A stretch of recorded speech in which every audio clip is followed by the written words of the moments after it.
Fala galera, tudo bem? Estamos começando hoje aqui vídeos no YouTube, né? A gente já tinha feito um vídeo sobre a Copa do Mundo, até tá aí para quem quiser conferir os prognósticos, né? Alguns acertos, alguns erros, mas ainda estamos com a Copa em andamento. Mas o De Olho na C tem o foco mesmo na terceira divisão nacional. E é sobre isso que a gente vai falar hoje, trazendo um resumo dessa 10ª rodada que começou no sábado, às 11 da manhã, e terminou na última segunda-feira, com 3 jogos. Para partilhar um pouquinho aqui com vocês, separei alguns dados, informações relevantes para que a conversa fique interessante para você que é apaixonado pela Série C. Para começar, vou falar de Guarani e Caxias, o jogo que abriu aí essa rodada. Até teve uma transferência de horário, né? O jogo seria mais tarde, e por conta do Jogo do Brasil, o Guarani solicitou a CBF, foi aceito, né? Jogo às 11 da manhã, que terminou com vitória do Bugre. Bugre que vive um grande momento, está na liderança, são 21 pontos, 6 vitórias, 3 empates e apenas uma derrota. Marcou 22 gols, sofreu 8. Então vive um momento espetacular, tem jogado muito bem, acho que a equipe do Hélio tem mais do que resultado, né, demonstrado desempenho, principalmente de uns 5 jogos para cá. Esse jogo mesmo contra o Caxias foi um jogo que o Guarani foi muito superior, quase todo o jogo, embora o Caxias tenha conquistado o seu gol, tenha depois do gol ali complicado de certa forma a partida, que só foi ser definida ali no final em um lance de pênalti, mas o Guarani vive um momento especial, com certeza sua torcida que tão sofrida, né, nos últimos anos, ano passado viu a Ponte subir, passou por uma frustração muito grande esse ano também no Campeonato Paulista, deve estar radiante, uma equipe que está se encaixando, uma equipe que está jogando bem, João Paulo, Maranhão ali como centroavante, a gente tem o Carlos Eduardo, uma zaga muito firme, né, com o Maurício Antônio e o Jonathan, o goleiro Kaique, então a gente vê assim, muita qualidade nesse time e mais um ótimo trabalho do Hélio, né, para quem não conhece o Hélio, ele foi técnico do Capivariano, foi a sensação do Campeonato Paulista, e assumiu o Guarani aí, está fazendo realmente um ótimo trabalho. E falando desse jogo, o Guarani abriu o placar com o Isaac na primeira etapa, sofreu um empate em uma bela jogada ali pela direita, Felipe Albuquerque cruzou e o Vitor Feijão empatou. Ali o jogo ficou meio embolado e no final um lance ali, um empurrão sobre o Luca, que tinha entrado, né, o centroavante jogou no Corinthians, na Ponte, né, em Novo Horizontino, entrou ali no final e sofreu o pênalti. E na cobrança experiente João Paulo, meia, né, camisa 10, fez o gol que garantiu aí, como eu já citei, 21 pontos e a liderança isolada ao Guarani. O Caxias, por sua vez, fica com 15 pontos, são 4 vitórias, 3 empates, 3 derrotas, marcou 10 gols e sofreu 8. O Caxias que tinha como, né, marca ser a melhor defesa do campeonato, acabou aí sofrendo não só 2 gols, mas tendo um jogo que o seu sistema defensivo foi muito vazado, né? A gente pode dizer assim. Um jogo que o Busato, que é o goleiro, trabalhou muito e a equipe não fez um jogo intenso na marcação como vinha sendo. O Guarani teve domínio da partida, poderia até ter vencido o jogo com mais tranquilidade, mas acabou ali não conseguindo efetivar todas as chances que teve. O Caxias sai derrotado, não fez um grande jogo, mas de qualquer forma é uma equipe que também vinha de um ótimo momento, tem um treinador muito experiente, que é o Marcelo Cabo, e ali um grupo comprometido. Se não é um grupo espetacular, se não é um grupo que, na verdade, acho que não tem na Série C um time assim que você olha e fala, nossa, esse time aqui é acima da média. Tem boas equipes, né, e o Caxias é uma delas. Uma equipe muito forte, principalmente dentro de seus domínios. Caxias que ainda não sofreu derrotas lá e agora vai jogar com o Maringá. Tem uma chance aí de se manter no G8 e nesse sonho, né, que o Caxias tem há tantos anos de retornar à Série B. Então, acho que sobre o Guarani e Caxias é isso. O Guarani, para mim, um dos favoritos ao acesso. A melhor equipe, acho que com a queda do Paysandu, hoje o Guarani, não só pela liderança, mas que é claro, né? Primeiro é o primeiro. Mas em termos de nível de jogo, qualidade de jogo, acho que o Guarani está mostrando mais. Uma equipe que está se encaixando, né, jogando muito bem, principalmente ali no meio de campo, né? Acho que é uma equipe promissora aí. Tomara que o Guarani continue mostrando esse futebol, porque é um futebol agradável de se ver. Aí a gente continua falando dos jogos de sábado, né? Sábado teve apenas 2 jogos. A gente tem Amazonas e Anápolis, né? Teve, na verdade, Amazonas e Anápolis, que foi um jogo oposto, né? Foi um jogo muito pobre, um jogo de 2 equipes ali muito receosas, com momentos difíceis, né? O Amazonas vinha de uma sequência de 5 derrotas, o Anápolis também lanterna da competição, pressão, principalmente depois da derrota na Copa Verde para o Paysandu, derrota lá no Mangueirão por 4-0, que ocasionou na perca do título. Então foi um jogo muito travado, que até o Anápolis estava melhor quando sofre o gol de pênalti, né, numa jogada ali pelo lado direito. Sai o pênalti, o Gabriel Cipriano cobra, faz 1-0, e o Amazonas leva essa vantagem para o intervalo e consegue ali, de alguma forma, controlar o jogo.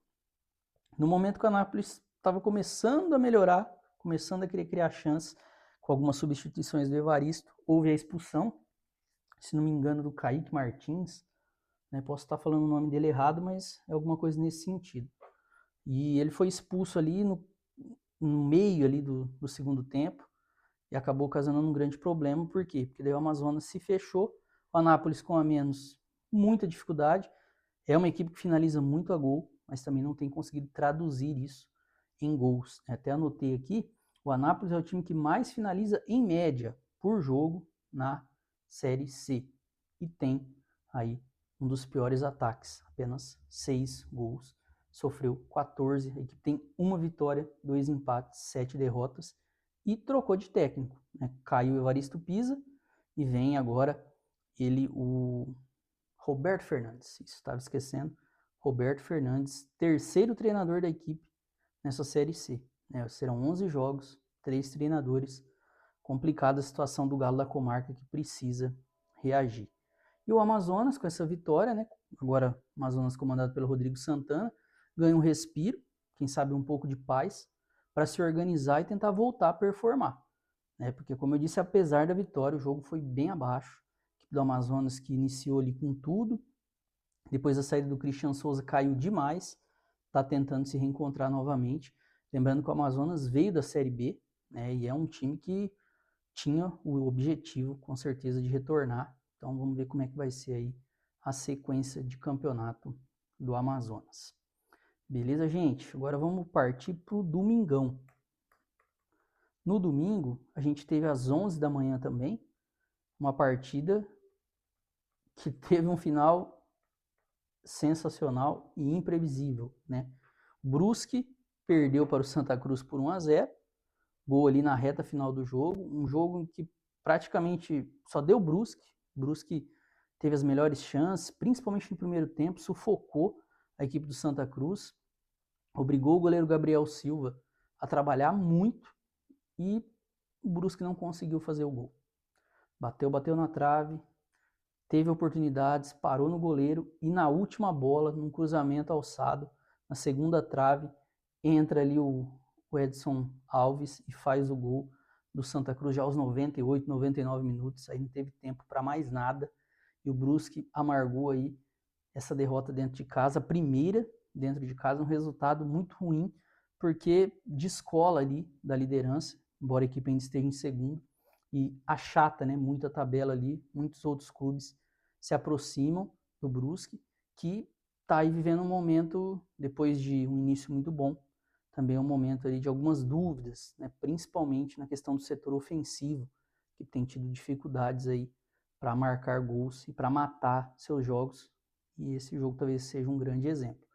Brusque que fica com 18 pontos, 5 vitórias, 3 empates e 2 derrotas. Já o Santa vem crescendo desde a chegada do Christian Souza, não perdeu, né? São 5 jogos de invencibilidade.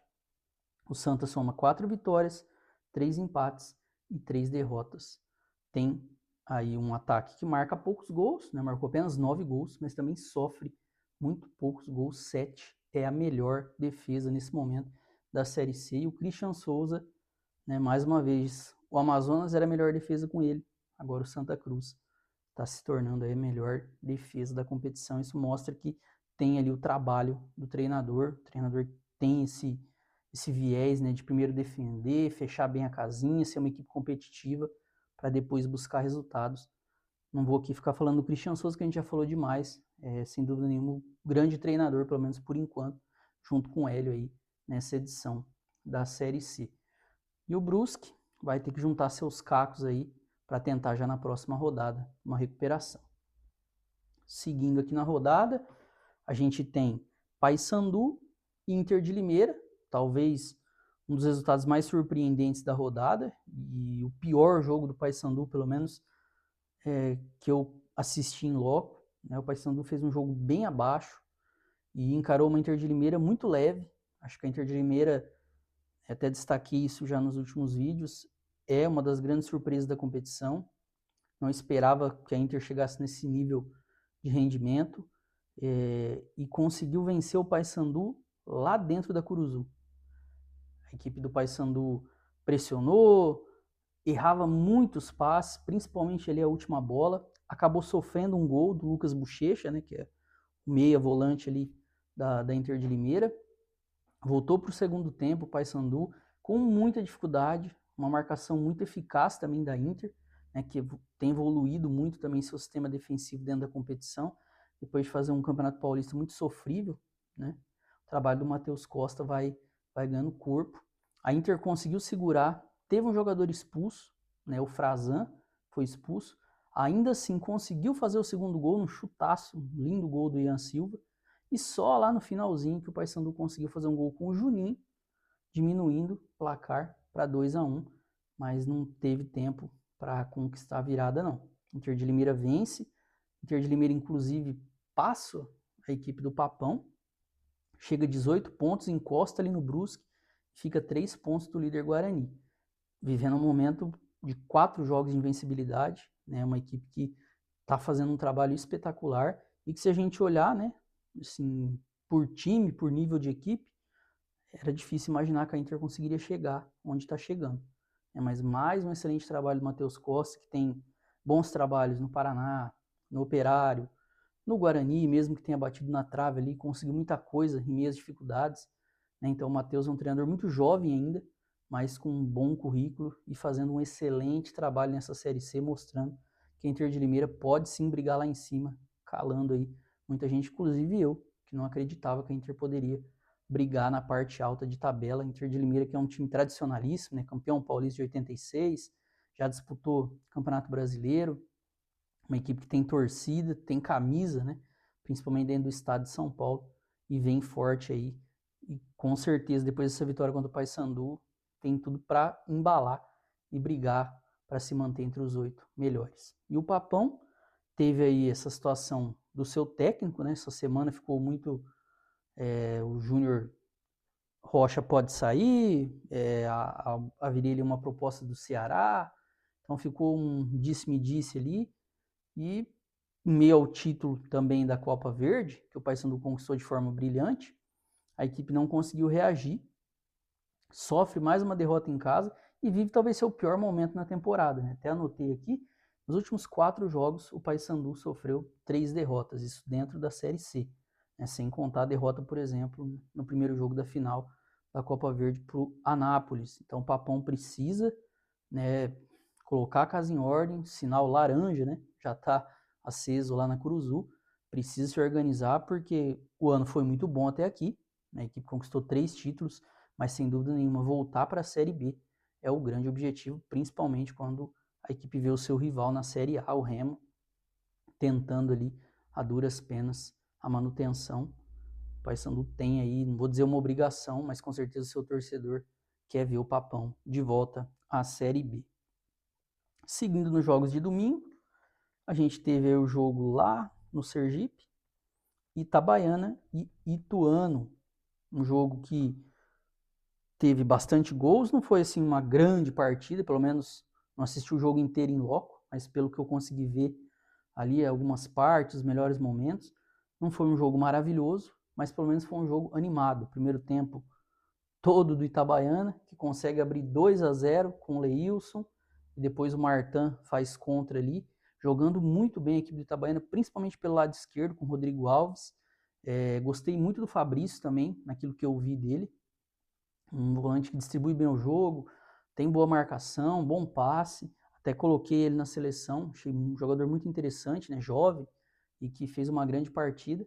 E aí o Itabaiana leva essa vantagem para o intervalo, 2-0, acaba ali depois no segundo tempo, logo no começo, sofrendo um gol, né, pelo lado esquerdo ali, o lateral Thiago Silva, o Thiaguinho faz o gol, e aí fica naquela, né, equipe pressionada, precisando da vitória, a bola começa a queimar, e o Ituano começa a chegar, teve um gol anulado ali do Bruno Mezenga, e depois acaba ali no final empatando com o Léo Passos, numa bola meio dividida ali com a defesa, com o próprio Bruno Mezenga, o Léo empurrou para as redes e empatou o jogo.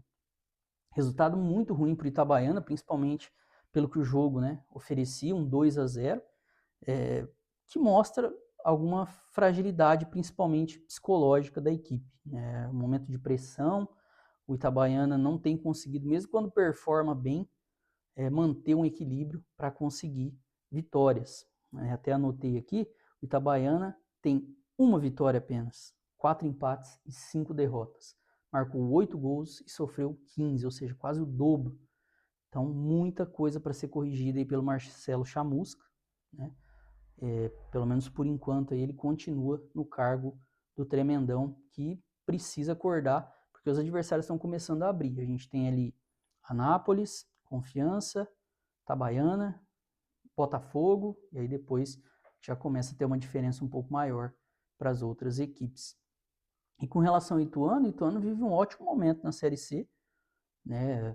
17 pontos dentro do G8, uma campanha de 5 vitórias, 2 empates, 3 derrotas, marcou 15 gols, sofreu 12, mantém aí sua invencibilidade, mantém sua sequência de bons resultados, e o Mazola Júnior vai encontrando uma equipe competitiva para também brigar por esse acesso.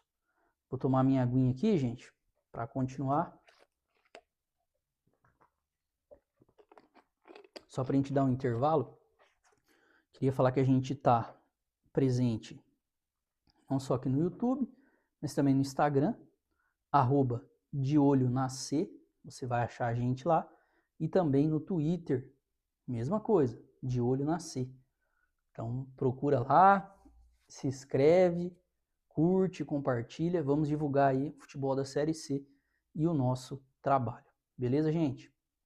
Qualquer coisa, estamos à disposição, entre em contato com a gente lá, a gente vai conversando, vamos trocando ideia também, desenvolvendo esse projeto que está no começo, está nascendo, mas eu tenho certeza que vai dar muitos frutos e a gente vai fazer aí uma excelente cobertura como esses clubes, como a Série C merece ser tratado no Brasil. Beleza? Vamos voltar então? Continuando no domingo, a gente teve 2 jogos mais à noite. Lá no PV, lá na cidade de Fortaleza, né? Geralmente, a equipe do Floresta manda seus jogos em Horizonte, que é ali na região metropolitana, no domingão. Mas nesse jogo, a equipe jogou lá no PV, que Fortaleza, Ceará já jogaram lá, né, recentemente, até inclusive. E o Floresta, que é um time que não tem assim muita torcida, né, levou o jogo para lá e foi derrotado pelo Figueirense, que é um visitante indigesto. A partida teve placar de 2-1 para o Figueira. O primeiro gol no final da primeira etapa foi do Floresta, gol do zagueiro Afonso, mas a equipe catarinense virou o jogo no segundo tempo. Já na reta final da partida, Igor Bolt e Yuri, 2 atletas aí que entraram no jogo, foram aí postas do técnico Raul Cabral e que garantiram a vitória do Figueira. A partida de certo a partida de certo modo foi morna, né? Foi um jogo morno, ali as duas equipes se estudando, sai o gol do Floresta, Floresta leva essa vantagem para o intervalo, volta melhor para o segundo tempo, tem um pênalti, o Jean, centroavante, bate esse pênalti mal, o goleiro defende e aí o jogo fica aberto. E o que acontece? Final de jogo, Floresta recua, Figueirense vem para cima, consegue o gol com o Igor Bolt, depois uma jogada ali de bola aérea, o Yuri numa linda bicicleta garantiu a vitória do Figueira.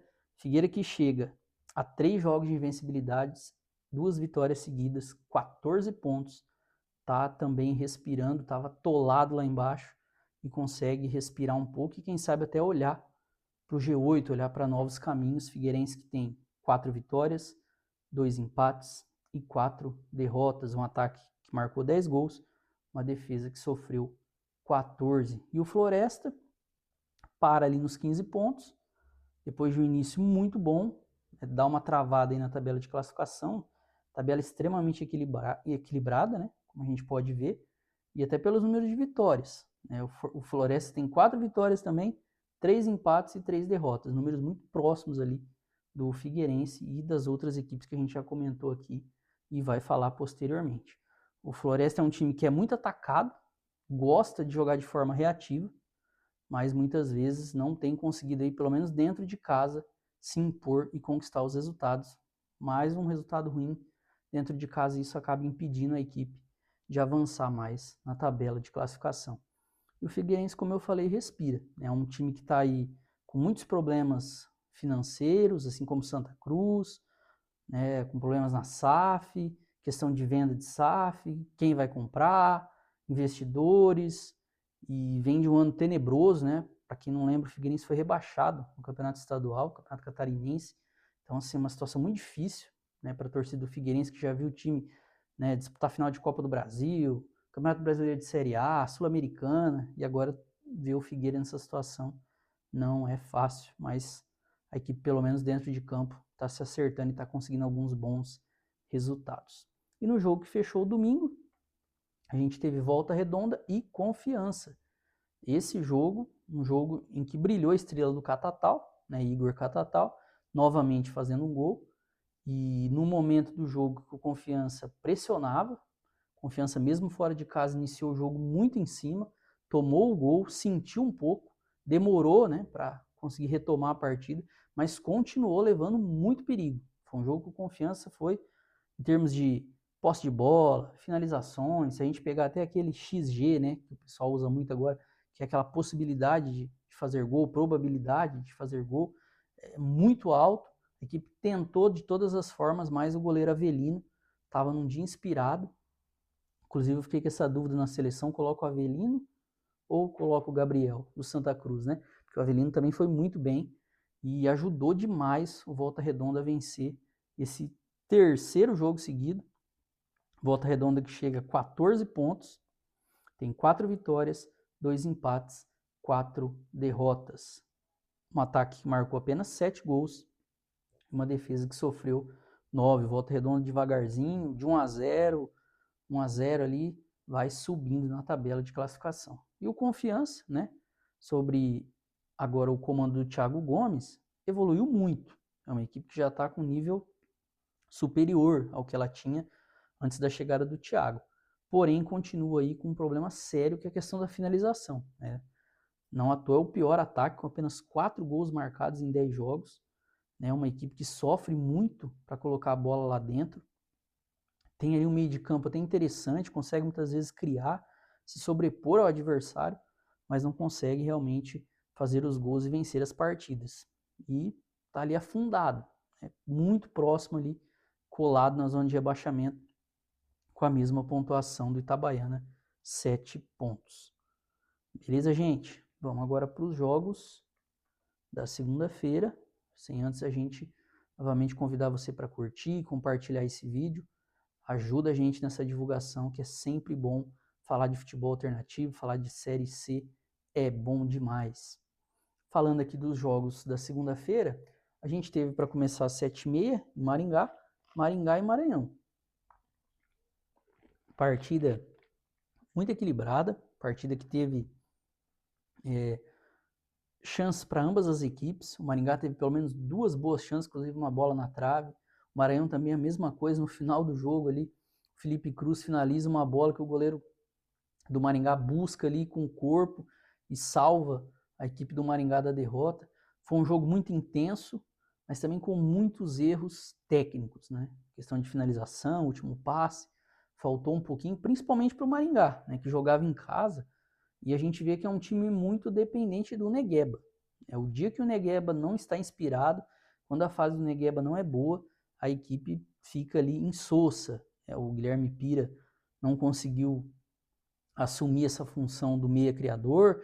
O Cheron entrou muito bem até no jogo, tem entrado bem nas partidas, mas ainda me parece que não é uma opção, pelo menos nesse momento, confiável para o técnico Moisés, porque não jogou, né?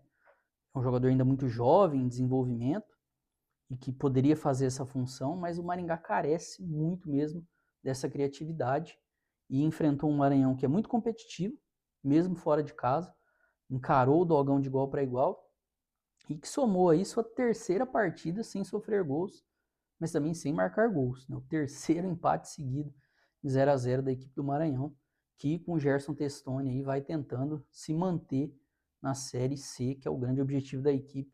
Afinal de contas, o Maranhão veio da Série D, né, tem um investimento ali comparado com outras equipes bem menor e está tentando aí sobreviver nessa competição. Destaque para o zagueiro Lucão, jogou demais, né? Foi ali, tirou tudo por cima, por baixo, e também para o nosso querido amigo Vagalume, né? Que chama muita atenção pelo estilo de jogo dele. O Vagalume, como sempre, conduzindo aí a equipe do Maranhão ao ataque, a boas jogadas. É um jogador muito interessante para a gente ficar de olho aí, que eu tenho certeza que não vai ficar muito tempo na Série C, não. Tem nível para subir, para jogar em níveis maiores. Destacar um ponto legal do Maringá, esse foi o primeiro jogo que o Dogão não sofreu gols na competição, né? Foram 9 jogos até aqui, todos o Maringá tinha sido vazado, e esse o Maringá conseguiu não ser vazado. O problema é que também não marcou gols. O Maringá tem a pior defesa, apenas não, né? 21 gols sofridos, mas tem um bom ataque, que marcou 19. A equipe tem 4 vitórias, 2 empates, 4 derrotas.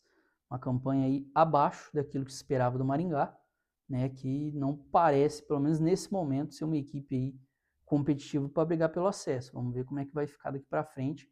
Mas o Maringá, ao contrário do ano passado, que tinha uma equipe muito boa, um jeito de jogar totalmente diferente, que até acabou naufragando, né, depois, mas esse ano o Maringá ainda não conseguiu se encontrar. Basta a gente ver que no estadual também a equipe teve que disputar aí, a manutenção, a elite, contra a equipe da mesma cidade, o Galo Maringá. Vamos ver como é que o Maringá vai encarar essa sequência, faltam 9 jogos, não sei se teremos contratações, novidades, mas até aqui acho que é uma campanha decepcionante, né, para o Maringá, e muito boa do Maranhão. Acho que o Maranhão faz uma campanha surpreendente, principalmente desde a chegada do Gerson Testoni. E para fechar os 2 jogos, né, para essa conversa não ficar enorme, que já está grande, né, a gente teve Ferroviária e o Barra, que jogaram em Capivari, né, Ferroviária está trocando ali o gramado em Araraquara, foi para Capivari e venceu e convenceu. Né, um gol ali do Vitor Barreto, placar magro, mas a equipe fez um ótimo jogo, teve 18 finalizações no gol, acho que até mais, se não me engano. Até anotei aqui, ó, o XG deles 1,94, quer dizer, a possibilidade de gols, né? Enquanto do Barra 0,35, quer dizer, sempre esteve mais próximo do gol. Teve até um pênalti perdido pelo centroavante Denilson, muito bom jogador, acabou perdendo o pênalti, mas logo na sequência o Vitor Barreto fez o gol e garantiu 3 pontos fundamentais para a Ferrinha, que está no momento de ascensão. São 2 meses, né, de invencibilidade, 8 partidas sem derrotas na Série C. A equipe vem avançando, time equilibrado, muito bem montado pelo Rogério Corrêa e com jogadores de muita qualidade, né? Basta a gente ver que, por exemplo, o Medina, que é o zagueiro, ano passado esteve para ir para o São Paulo, para o Botafogo. A gente tem o Zé Vitor, que recentemente foi especulado em clubes da Série B. A gente tem jogadores ali como o Albano, que já vem se destacando na Inter de Limeira, em outros clubes. Então, muita qualidade, né? Acho que o time da Ferroviária é um desses times aí que a gente tem que ficar de olho, porque tem um elenco interessante para fazer uma campanha boa e quem sabe voltar. Lembrando que a Ferroviária, junto com o Paysandu, com o Amazonas, vieram aí da Série B na temporada passada. E o Barra é um momento bem frustrante, acho que se a gente olhar pelo fato de ser uma equipe que veio da Série D, ok, uma campanha até interessante. Mas se a gente olhar a questão da expectativa que se criou, principalmente depois do título catarinense, é uma campanha abaixo. Acho que a saída do Eduardo Souza, que acabou indo para o Atlético Goianiense, prejudicou muito a equipe. O Bernardo Franco tenta ali, de alguma forma, encontrar um jeito de seguir o trabalho, mas aparentemente a coisa não está funcionando. E o Barra vem sofrendo muito.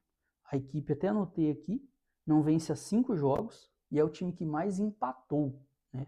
São 5 empates, ou seja, em um campeonato tão equilibrado como esse, que qualquer vitória faz diferença, muito empate deixa você lá embaixo. Hoje o Barra está em 15º, próximo ali da zona de rebaixamento, a 4 pontos ainda, né, de Confiança e Itabaiana, mas mais próximo do rebaixamento do que do G8.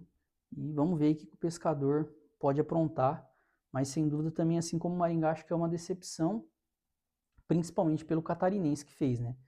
A gente tem que lembrar que ganhou o título aí em cima da equipe da Chapecoense, que está disputando Série A de Campeonato Brasileiro. E para fechar mesmo, passar a régua, a gente teve lá no Colosso da Lagoa, Ipiranga e Botafogo. E esse jogo também foi um jogo em que o goleiro se destacou, o goleirão Luiz Daniel, do Botafogo, foi o cara, né? Pegou pênalti, fez grandes defesas, acabou sendo vazado em um outro pênalti, né, do Renan Gorni, que abriu o placar na primeira etapa. Depois, no segundo tempo, o Rodolfo, numa nova assistência do Nenê, empatou o jogo 1-1, resultado que acabou sendo bom para o Botafogo, né? E se o resultado não foi bom para o Ipiranga, por estar em casa, o jogo sim. Acho que depois de muito tempo, o Ipiranga fez uma partida que convenceu com aquela qualidade, com aquela intensidade, com aquela chegada pelos lados de campo, que a equipe tinha tão forte, né? No início, ali nas 4, 5 primeiras rodadas. O Ipiranga foi muito bem e merecia realmente ter vencido esse jogo. Mas a gente sabe que futebol não é assim, né? O Botafogo conseguiu se segurar, o goleiro Luiz Daniel fez uma ótima partida, e o Nenê e o Rodolfo, aí dois experientes, né? O Nenê não precisa nem falar. Até separei alguns dados aqui para a gente comentar dele, mas essa dependência, né, que o Botafogo tem do Nenê. Mas nesse jogo, quem fez o gol mesmo foi o Rodolfo, que também é um cara que já rodou, jogou com o Hélio no Capivariano, Campeonato Paulista, jogou América Mineiro, tem aí várias passagens por grandes clubes. E é um jogador importante, principalmente para esse momento. No momento ruim, o Botafogo tem 10 pontos, ainda está na parte baixa de tabela, apenas 3 vitórias, 1 empate e 6 derrotas.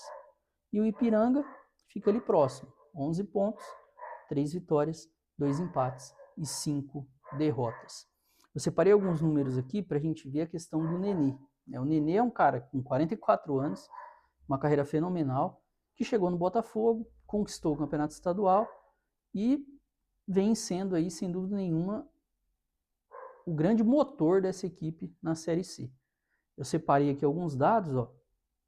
O Nenê tem 5 gols e 2 assistências em 7 jogos, ou seja, 7 participações em gols em 7 jogos. Todo jogo é uma média, como se em todo jogo ele ou desse um passe ou fizesse um gol.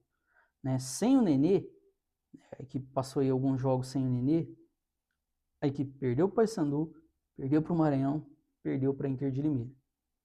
E mesmo alguns jogos que perdeu com o Nenê em campo, foi o Nenê que fez o gol. A gente tem, por exemplo, o jogo contra o Ituano, que o Nenê fez o gol lá em Itu. Então, assim, são números que comprovam a importância do Nenê, mas que ao mesmo tempo trazem uma preocupação para a equipe do Botafogo. É um time que tem o intuito de avançar, né? Uma SAF, quem sabe chegar numa Série B, sair da Série C, que há tantos anos o Botafogo disputa. Depender, né, unicamente de um jogador de 44 anos é complicado. Claro que a qualidade do Nenê é muito acima, sem dúvida nenhuma, tecnicamente, em termos de qualidade, é o melhor jogador dessa Série C, mas não dá para você jogar tudo em cima do Nenê, principalmente nesse formato de competição, que a gente sabe que é a Série C, é muita intensidade, é muita pegada, é campo, é clima. Hoje você está no Nordeste, amanhã você está no Sul. É muito difícil. Você tem jogo toda semana, então manter um cara ali sempre no ápice aos 44 anos não é fácil. Né? É um problema para o Marcelo Fernandes e um problema para esse Botafogo, que é um time muito experiente, tem muita qualidade, mas às vezes está pecando aí na questão do fôlego. Vamos ver como é que fica essa sequência de Série C. E é isso, gente. Destacando também os artilheiros, a gente tem Nenê com 5 gols, como eu já falei, E o Juninho, atacante do Paysandu também, com 5 gols, são os 2 artilheiros aí, pelo menos por enquanto. Agora a gente já fica de olho a partir de sábado, temos rodada de abertura, vamos ter sábado, domingo e segunda jogos da Série C e meia Copa do Mundo, estaremos de olho. Beleza, gente? Um abraço, espero que vocês gostem, tamo junto.